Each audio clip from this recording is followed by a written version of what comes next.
ഇന്ന് നമുക്ക് പിരമിഡിനെ കുറിച്ച് അല്പകാര്യം കൂടി പഠിക്കാമെന്ന് വിചാരിക്കുകയാണ്. 2 വീഡിയോയിൽ നമ്മൾ ചില സൂചനകൾ പിരമിഡിനെ കുറിച്ച് പറഞ്ഞിട്ടുണ്ട്.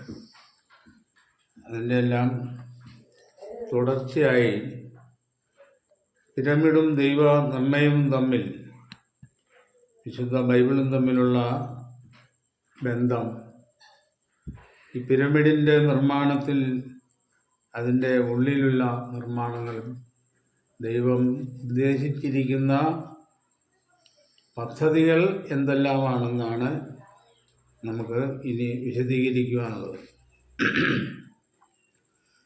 മറ്റെല്ലാ പിരമിഡിനെ അപേക്ഷിച്ച് ഈ മഹാപിരമിഡിനുള്ള പ്രത്യേകത നമ്മൾ പറഞ്ഞു കഴിഞ്ഞു. അത് ശവകുടീരം ആയിരുന്നു ഇല്ല എന്നുള്ളതാണ്. മറ്റുള്ള പിരമിഡുകളൊക്കെ ശവകുടീരങ്ങളായിരുന്നു ഫറവോ രാജാക്കന്മാരുടെ. ആ ശവകുടീരങ്ങളായിരുന്ന പിരമിഡുകളുടെ മാതൃക പോലെയല്ല ഈ പിരമിഡിൻ്റെ നിർമ്മാണം. ഈ പിരമിഡിൻ്റെ നിർമ്മാണത്തിൽ തന്നെ പ്രത്യേകത ഉണ്ടെന്നുള്ളതാണ്. ഇതിൻ്റെ അകമേയുള്ള നിർമ്മാണത്തെക്കുറിച്ച് ചില ധാരണകൾ, ഇതിൻ്റെ പടത്തെക്കുറിച്ച് ചിലരെങ്കിലും കണ്ടിട്ടുണ്ട്, മനസ്സിലാക്കിയിട്ടുണ്ടെന്നാണ്. അതിൽ ഉൾപ്പെടുത്തിയിരിക്കുന്ന അർത്ഥങ്ങളെക്കുറിച്ചാണ് നമുക്ക് ചില കാര്യങ്ങൾ മനസ്സിലാക്കുവാനുള്ളത്. അതിൻ്റെ പഠനത്തിലേക്കായി ഇംഗ്ലീഷ് അക്ഷരങ്ങൾ ഉപയോഗിച്ച് ആ പടത്തിന്, ഈ പിരമിഡിൻ്റെ ഉള്ളിലുള്ള ഭാഗങ്ങളെ അടയാളപ്പെടുത്തിക്കൊണ്ട് അതെന്തെല്ലാം സൂചിപ്പിക്കുന്നു എന്ന് വിശദീകരിക്കുവാനാണ് നമ്മൾ ഇന്ന് ഉദ്ദേശിക്കുന്നത്. അതിൻ്റെ മുഴുവൻ ഭാഗങ്ങളും ഇന്ന് പറയാനുള്ള സമയമില്ല. ആമുഖമായിട്ടുള്ള ചില കാര്യങ്ങൾ അതിനെക്കുറിച്ച് നമുക്ക് സൂചിപ്പിക്കാം. ഈ പിരമിഡ് ഭൂമിയുടെ മധ്യത്തിലാണ്, മിസ്രൈമിലാണ് എന്നൊക്കെ നമ്മൾ മനസ്സിലാക്കിയിട്ടുള്ളതാണ്. ശാസ്ത്രീയവും ധാർമ്മികവുമായി ഒരുപാട് രഹസ്യങ്ങൾ ഈ പിരമിഡിൽ അടങ്ങിയിരിക്കുന്നു. ഈ പിരമിഡിൻ്റെ കണക്കുകളെല്ലാം പല ശാസ്ത്ര വിദ്യകളെയും മനസ്സിലാക്കുവാൻ കഴിയുന്ന വിധത്തിലാണ്. ശാസ്ത്രീയമായിട്ടുള്ള നിർമ്മാണം തന്നെയാണ്. ഇന്നത്തെ ശാസ്ത്രീയ ബോധത്തെ അതിശയിപ്പിക്കുന്ന വിധത്തിലുള്ള നിർമ്മാണം. ഈ നിർമ്മാണത്തിൻ്റെ പിന്നിലുള്ള അതിശയപ്പെട്ട കാര്യങ്ങൾ അത് ഗ്രഹിക്കുവാൻ മുഴുവനായിട്ട് നമുക്കിന്ന് കഴിഞ്ഞില്ല. ഇത് ദൈവത്തിൻ്റെ ഒരു ഉദ്ദേശമായിരുന്നു കൊണ്ടാണ്. ഈ പ്രപഞ്ചവും വിശുദ്ധ വേദപുസ്തകവും പിരമിഡും ഇതെല്ലാം ദൈവനിർണയത്തിൻ്റെ ഭാഗമായതുകൊണ്ട് അതിനെക്കുറിച്ച് മനസ്സിലാക്കുക എന്നുള്ള കാര്യം വളരെ ശ്രമകരമായ കാര്യം തന്നെയാണ്. നമ്മൾ ബൈബിളിൻ്റെ അടിസ്ഥാനത്തിൽ ഇതിൻ്റെ ചില കാര്യങ്ങളൊന്ന് പരിശോധിക്കാം. പിരമിഡിൻ്റെ പ്രത്യേകത, മറ്റ് പിരമിഡുകളെ അപേക്ഷിച്ച് ഇതിനുള്ള പ്രത്യേകത ഇതിൻ്റെ മുകളിലുള്ള ഈ രൂപമാണ്. ഇത് തന്നെ ഒരു പിരമിഡാണ്. ഈ പിരമിഡ് യേശുക്രിസ്തുവിനെയാണ് സൂചിപ്പിക്കുന്നത്. മനുഷ്യരാശിയുടെ രക്ഷകനായി, വീണ്ടെടുപ്പുകാരനായി ദൈവം ഭൂമിയിലേക്ക് അയച്ച ക്രിസ്തുവിൻ്റെ പൂർണ്ണതയെ ആണ് ഈ ഒറ്റ പിരമിഡ് കാണിക്കുന്നത്. ഇതൊരു കല്ലാണ്. 118-ാം സങ്കീർത്തനത്തിൽ ഈ കല്ലിനെ കുറിച്ച് എഴുതിയിട്ടുണ്ട്. അത് കഴിഞ്ഞ വീഡിയോയിൽ നമ്മൾ ഇട്ടിട്ടുള്ളതാണ്. വീട് പണിയുന്നവർ തള്ളിക്കളഞ്ഞ കല്ല് മൂലക്കല്ലായി തീർന്നിരിക്കുന്നു. ഇവിടെ പിരമിഡിൻ്റെ നിർമ്മാണത്തിലാണ് ആ മൂലക്കല്ലിൻ്റെ ഉപയോഗം ആവശ്യമായിരിക്കുന്നു. അത് ഇസ്രായേലിനോട് ബന്ധപ്പെടുത്തി ചില അലങ്കാരികമായിട്ട് പറഞ്ഞിരിക്കുന്ന കാര്യമാണ്. വീട് പണിയുന്നവർ തള്ളിക്കളഞ്ഞ ആ കല്ലിന്. ഈ പിരമിഡിന്റെ നിർമ്മാണത്തിൽ ഈ കല്ല് എവിടെ ചേരുമെന്നറിയാതെ മാറ്റിക്കൊണ്ടാണ് ഇത് ഇട്ടുകൊണ്ടാണ് പണിതുകൊണ്ടിരിക്കുന്നത്. ഇതിൻ്റെ ഈ 13 ഏക്കറുള്ള വിസ്താരം, അതിൻ്റെ ഈ കല്ലുകളെല്ലാം ഈ ഒറ്റ കല്ലിനോട് ചേർന്നാണ് പണിയപ്പെട്ടു വരുന്നത്. അങ്ങനെ താഴോട്ട് വരുന്തോറും കല്ലുകളുടെ എണ്ണം കൂടിക്കൊണ്ടിരിക്കുന്നു. അടിത്തറയിൽ വരുമ്പോൾ കല്ലുകളുടെ എണ്ണം വളരെ കൂടുതലാണ്. അപ്പം എന്താണ് ഇതിൻ്റെ അർത്ഥം? യേശുക്രിസ്തുവിൻ്റെ കീഴിൽ മുഴുവൻ മനുഷ്യലോകത്തെയും ഏകീകരിക്കും എന്നാണ് ഈ പിരമിഡ് സൂചിപ്പിക്കുന്നത്. സകലവും ക്രിസ്തുവിൻ്റെ കീഴിൽ വരും. അത് എഫേസ്യ ലേഖനത്തിൽ അതിൻ്റെ ഒരു വാക്യം നമ്മൾ വായിച്ചതാണ്. സ്വർഗത്തിലുള്ളതും ഭൂമിയിലുള്ളതും എല്ലാം പിന്നെയും ക്രിസ്തുവിൽ ഒന്നായി ചേർക്കുക എന്നിങ്ങനെ കാലസമ്പൂർണതയിലെ വ്യവസ്ഥയ്ക്കായി തന്നെ. ഈ കാലസമ്പൂർണത എന്ന് പറഞ്ഞിരിക്കുന്നത് യേശുക്രിസ്തുവിൻ്റെ 2ാം വരവാണ്. യേശുക്രിസ്തുവിൻ്റെ 2ാം വരവിൽ മുഴുവൻ മനുഷ്യരെയും പുനരുത്ഥാനം വഴി ഭൂമിയിലേക്ക് കൊണ്ടുവന്നിട്ട് ന്യായവിധിയിൽ കൂടെ, സുവിശേഷത്താൽ ഉള്ള ന്യായവിധിയിൽ കൂടെ എല്ലാവരെയും ക്രിസ്തുവിലേക്ക് ചേർക്കപ്പെടും. അതിന് സുവിശേഷം അനുസരിക്കണം. അതാണ് ഇതിൻ്റെ ഒന്നാമത്തെ പ്രമാണം. ഈ പിരമിഡ് ഇതിൻ്റെ നിർമ്മിതിയിൽ പ്രധാനമായിട്ട് ഇവിടെ 2 ഭാഗത്ത് ബി എന്ന് അടയാളപ്പെടുത്തി. ഈ ബി അടയാളപ്പെടുത്തിയിരിക്കുന്നത് ഇത് പ്രകാശവും വായുവും കടക്കുവാനുള്ള പാതയാണ്. പ്രകാശവും വായുവും ഇതിൽ കൂടെ ഉള്ളിലേക്ക് കടക്കും. അതുപോലെ തന്നെയാണ് താഴെ ഈ കാണിച്ചിരിക്കുന്നത്. ഇത് പ്രകാശവും വായുവും കടക്കാനുള്ളതാണ്. പക്ഷെ ഇത് അക്ഷരാർത്ഥത്തിൽ അവിടെ തുറന്ന് വെച്ചിട്ടില്ലെന്നാണ് പറയുന്നത്. അതിന് കാരണം ഇതിനകത്ത് വായു പ്രവേശിച്ചില്ലെങ്കിലും പ്രശ്നങ്ങളൊന്നുമില്ല എന്നുള്ളതുകൊണ്ടാണ്.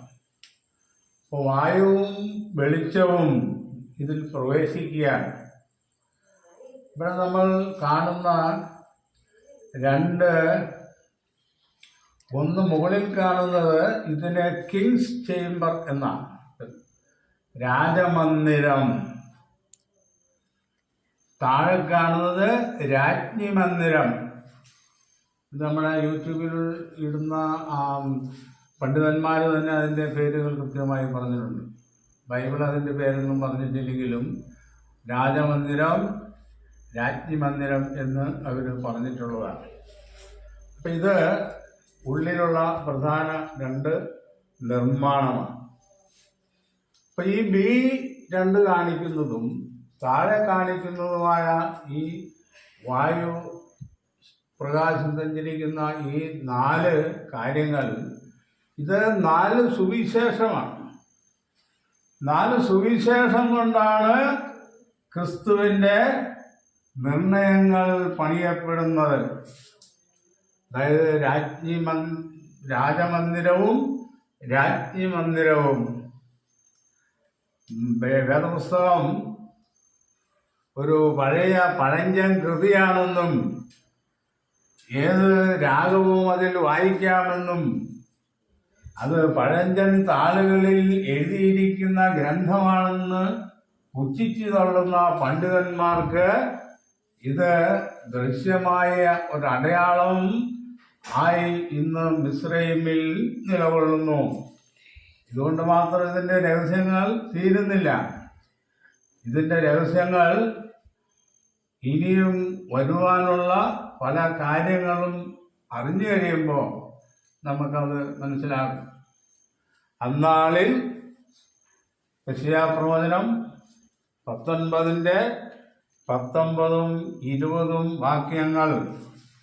അന്നാളിൽ മിസ്രയീമിന്റെ നടുവിൽ യഹോവയ്ക്കൊരു യാഗപീഠവും അതിന്റെ അതിർത്തിയിൽ യഹോവയ്ക്കൊരു തൂണും ഉണ്ടായിരിക്കും. അതാണ് ഈ തൂണ്. മുഴുവനായിട്ട് ഈ തൂണ വേദഭാഗമായി ഈ തൂണാണ് അത് മുഴുവനായിട്ട് കാണിക്കുന്നത്.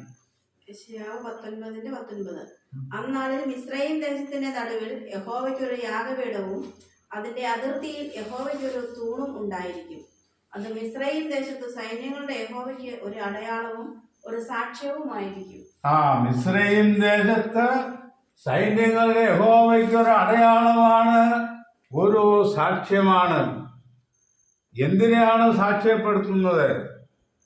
അദൃശ്യനായ ഒരു സൃഷ്ടാവിന്റെ ശക്തിയാലാണ് ഈ സൗധം നിർമ്മിക്കപ്പെട്ടിരിക്കുന്നത് എന്നുള്ളതാണ് സാക്ഷ്യം.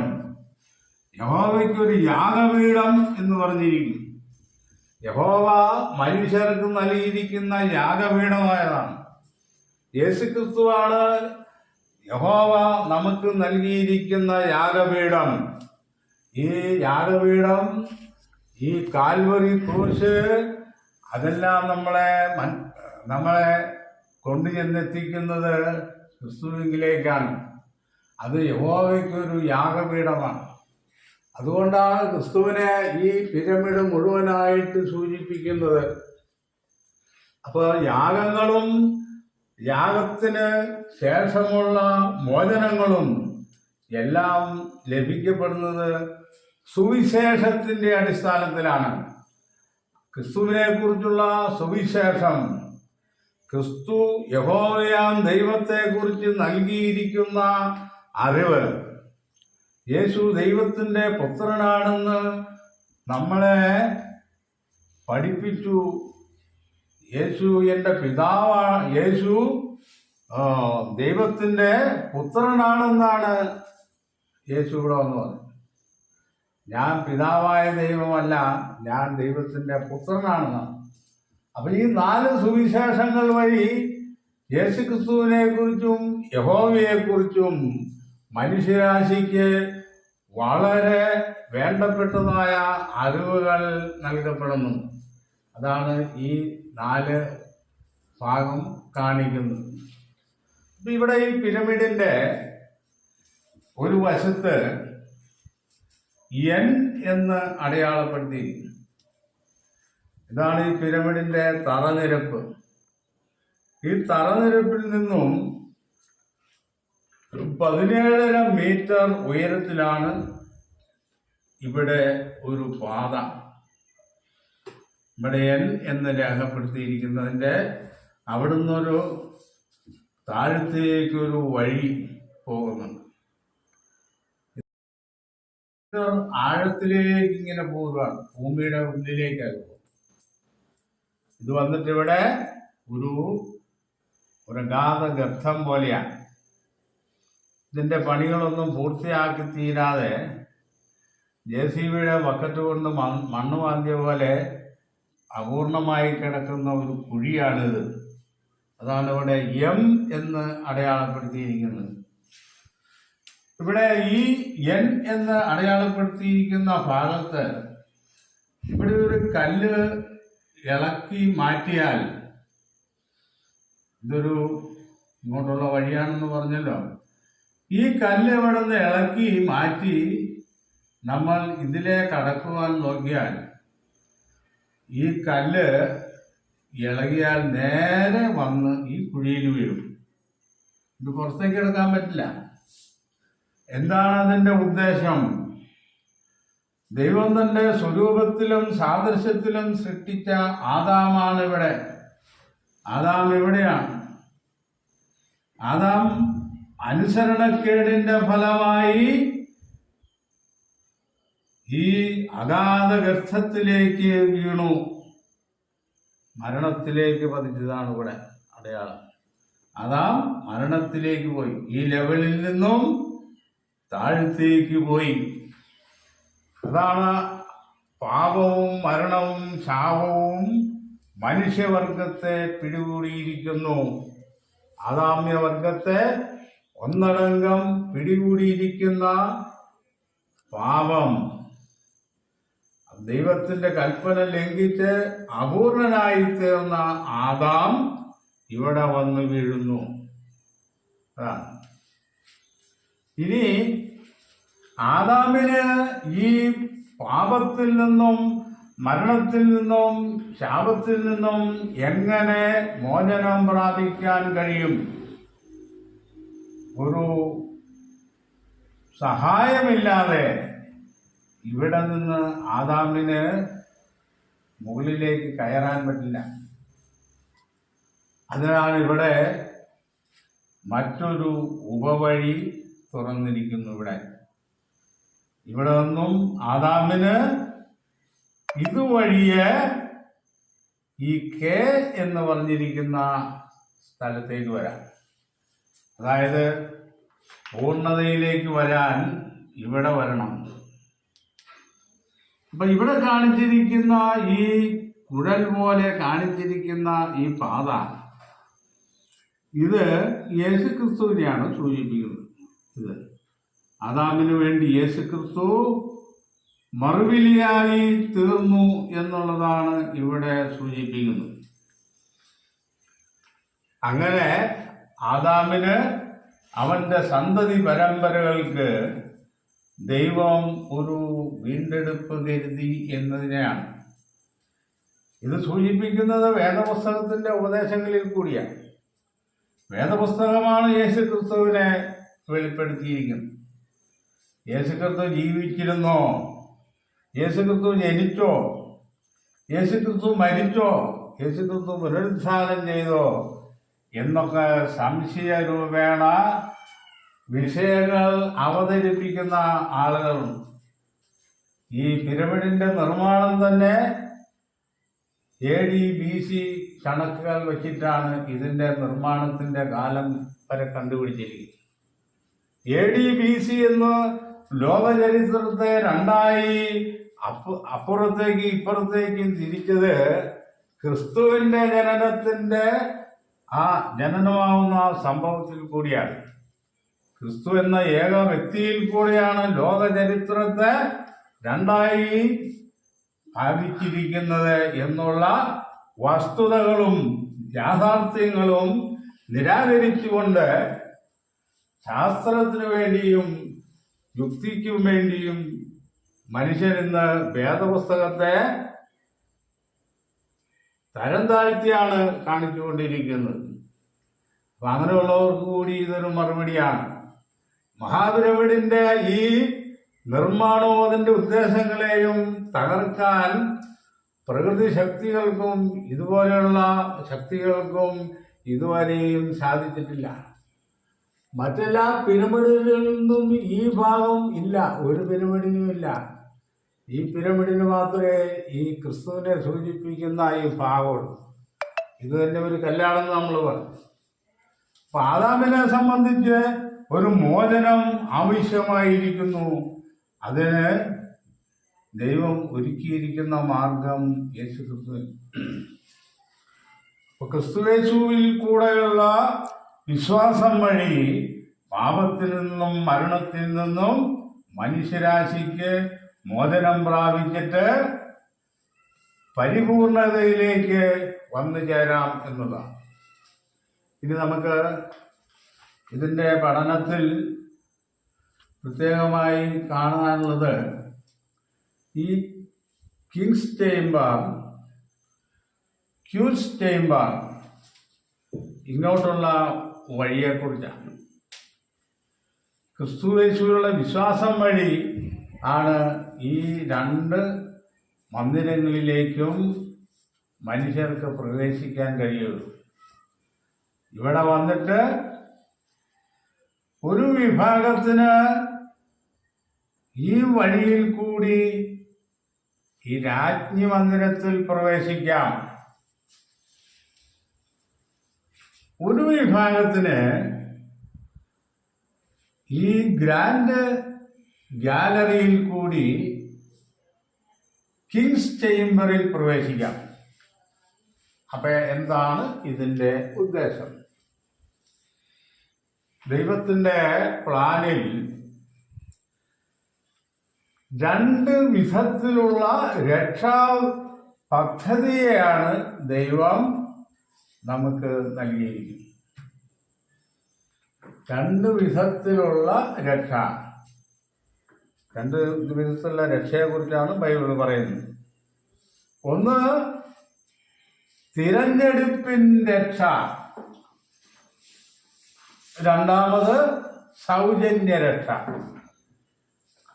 മുഴുവൻ ആദാമ്യ ഭവനത്തിനും രക്ഷ നൽകുവാൻ ക്രിസ്തുയേശുവിൽ കൂടി ദൈവം പദ്ധതിയിട്ടിരിക്കെ ഒരു പ്രത്യേക വിഭാഗത്തിന് പ്രത്യേകമായ ഒരു വിളിയും തെരഞ്ഞെടുപ്പും ദൈവം നീക്കിവച്ചിരിക്കുന്നു.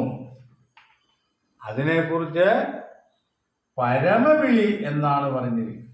പരമവിളി, ഏറ്റവും ഉയർന്ന വിളി എന്നാണ്. അതിന് മലയാളത്തിൽ സ്വർഗീയ വിളി എന്നാ പറഞ്ഞിരിക്കും.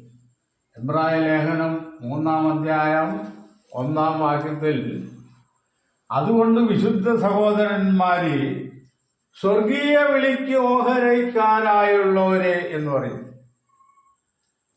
ആ സ്വർഗീയ വിളിയിലേക്ക് പ്രവേശിക്കാനുള്ള വഴിയാണ് ഇവിടെ കാണിച്ചിരിക്കുന്നത്. ആ സ്വർഗീയ വിളിയിൽ പ്രവേശിക്കുന്നവർക്ക് ഈ രാജമന്ദിരത്തിൽ പ്രവേശിക്കാം. അപ്പൊ ഇത് ഒരുപാട് ആളുകൾക്ക് ഈ വിളി ഇല്ല. ഇത് 144,000 പേർക്ക് മാത്രമായിട്ട് പരിമിതപ്പെടുത്തിയിരിക്കുന്ന സീറ്റുകളാണ്. ഇവർക്ക് ലഭിക്കുന്നത് അമർത്യപ്രകൃതിയാണ്. ആത്മശരീരവും അമർത്യപ്രകൃതിയുമാണ് ഇവർക്ക് ലഭിക്കുന്നത്. ഇവർ ക്രിസ്തുവിനോടുകൂടെ ഉള്ളവരാണ്. ഈ കിങ്സ് ചേംബറിൽ ഒരു യാഗപീഠം ഉണ്ടെന്നാണ് കണ്ടുപിടിക്കുന്നത്. യാഗപീഠം എന്ന് പറഞ്ഞാൽ ഒരു പെട്ടി ഇതിലുണ്ട്. ആ പെട്ടിക്ക് അടപ്പില്ല. അടപ്പ് ആരോ മോഷ്ടിച്ചതാണെന്നാണ് നമ്മുടെ ഗവേഷകർ പറയുന്നത്. പക്ഷെ അടപ്പ് മോഷ്ടിച്ചതൊന്നുമല്ല. അതിന് ഇല്ലാത്തത് എന്താണെന്നറിയാമോ? ഈ പെട്ടി തുറന്ന് യേശുക്രിസ്തു പുനരുദ്ധാനം ചെയ്തു പോയതിന്റെ സൂചനയാണ് അവിടെ അടപ്പില്ലാതാണ്. ആരാണ്ട് മോഷ്ടിച്ചതാണ് അവർ. ആരും മോഷ്ടിച്ചതല്ല. ക്രിസ്തുവിന്റെ പുനരുദ്ധാനത്തെ കാണിക്കാനാണ് അതിന് അടപ്പില്ലാതെ. ഇവിടെ ഈ ഭാവത്തെ കുറിച്ച് വേറെയും കാര്യങ്ങൾ നമുക്ക് പറയാനുണ്ട്. അത് പിന്നാലെ പറയാം. ഈ ഭാഗത്തേക്ക് പ്രവേശിക്കുന്നവർ ഈ രാജ്ഞി മന്ദിരം, ഇതാണ് രാജ്ഞി മന്ദിരം. ഇവർക്ക് ലഭിക്കുന്നത് മാനുഷിക പൂർണ്ണതയും നിത്യജീവനുമാണ്. ഇവിടെ ഈ എഫ് എന്ന് രേഖപ്പെടുത്തിയിരിക്കുന്നത് മാനുഷിക പൂർണ്ണതയും നിത്യജീവനും എന്ന് പറഞ്ഞാൽ ആദാം പാപം ചെയ്യുന്നതിന് മുമ്പ് ഏത് അവസ്ഥയിലായിരുന്നോ ആ അവസ്ഥയിൽ വീണ്ടും ആയിത്തീരുമെന്നാണ്. അപ്പൊ ആദാം അങ്ങനെ ആയിത്തീരുമ്പോൾ ആദാമിൽ കൂടെ ആദാമ്യ സന്തതി പരമ്പരകൾക്കും ആ ആനുകൂല്യം നൽകപ്പെടും. പക്ഷെ ആ ആനുകൂല്യം നൽകപ്പെടുന്നത് സുവിശേഷത്തിന്റെ അടിസ്ഥാനത്തിലാണ്. സുവിശേഷം കൊണ്ടാണ് ഈ ആനുകൂല്യങ്ങൾ ഇവിടെയുള്ളവർക്കും പ്രാപിക്കാൻ പറ്റുകയുള്ളൂ. എന്താണ് സുവിശേഷം? യേശുക്രിസ്തു ദാവീദിന്റെ സന്തതിയായി ജനിച്ചു, മരിച്ചു, ഉയർത്തെഴുന്നേറ്റു. അങ്ങനെ ക്രിസ്തുവിന്റെ ബലിമരണത്തിൽ വിശ്വാസമുള്ള ഏവർക്കും ഈ ഇരുവിധ രക്ഷയിൽ ഏതെങ്കിലും ഒന്ന് പ്രാപിക്കാൻ കഴിയും. ഇത് പുനർജന്മം എന്ന് പറയുന്ന വിഷയങ്ങളൊക്കെ ഇതിനകത്ത് വരും. പുനർജന്മം ആത്മജീവിയായിട്ടാണോ, മനുഷ്യനായിട്ടാണോ, ശരീരത്തോടു കൂടിയാണോ, ശരീരം കൂടാതെയാണോ, ദൈവത്തിൽ ലയിക്കുവാണോ, ഇങ്ങനെയുള്ള കാര്യങ്ങളെക്കുറിച്ചെല്ലാം സകല മനുഷ്യരും കൺഫ്യൂഷനിലാണ്. നമുക്ക് കൃത്യമായ ഉത്തരങ്ങൾ ഇതിൽ നിന്നും കണ്ടെടുക്കാൻ പറ്റും. ഇതിൻ്റെ ആവശ്യമായിരിക്കുന്നത് ഈ സുവിശേഷത്തിൽ കൂടിയുള്ള ഒരു ജനനമാണ്. അതിന് ഒന്നാമത് വേണ്ടത് ഈ പിരമിഡ് കാണിച്ചിരിക്കുന്ന ഈ ക്രിസ്തു ദൈവത്തിൻ്റെ പുത്രനാണെന്നുള്ള വിശ്വാസമാണ് ഒന്നാമത് വേണ്ടത്. അതുകൊണ്ടാണ് ഇതിനെ തൊപ്പിക്കല്ലായിട്ട് ഏറ്റവും മുകളിൽ വച്ചിരിക്കുന്നത്. ഇതിൻ്റെ നിർമ്മാണം നടത്തുവാൻ ഉദ്ദേശിച്ചിരിക്കുന്ന പിതാവായ ദൈവം അത് യേശുവിൻ്റെ പിതാവാണെന്നുള്ള വിശ്വാസം വേണം. അല്ലാതെ യഹോവ തന്നെയാണ് യേശു എന്ന് പറയുന്നവർക്ക് ഈ സുവിശേഷ പ്രകാരമുള്ള യാതൊരു ആനുകൂല്യങ്ങൾക്കും അവകാശമില്ല. അതാ പറഞ്ഞിരിക്കുന്നത്. ഒരുവൻ മല്ല് കെട്ടിയാലും ചട്ടപ്രകാരം പോരാടിയില്ലെങ്കിൽ കിരീടം പ്രാപിക്കുകയില്ല. കിരീടം എന്ന് പറഞ്ഞാൽ നിത്യജീവനാണ്. നിത്യജീവൻ പ്രാപിക്കുവാൻ ദൈവം ഒരു നിയമം വെച്ചിരിക്കുന്നു. എന്താണ് നിത്യജീവൻ ഒരാൾക്ക് പ്രാപിക്കാൻ ദൈവം വച്ചിരിക്കുന്ന നിയമം?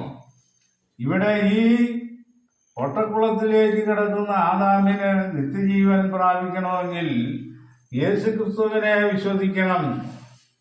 യേശുക്രിസ്തുവിനെ വിശ്വസിച്ചാൽ മാത്രമേ ആദാമിന് ജീവൻ പ്രാപിക്കാൻ പറ്റുള്ളൂ. അപ്പൊ യേശുക്രിസ്തു ആരാന്നറിയണം. യേശുവിനെ കർത്താവെന്ന് വിശ്വസിക്കണം.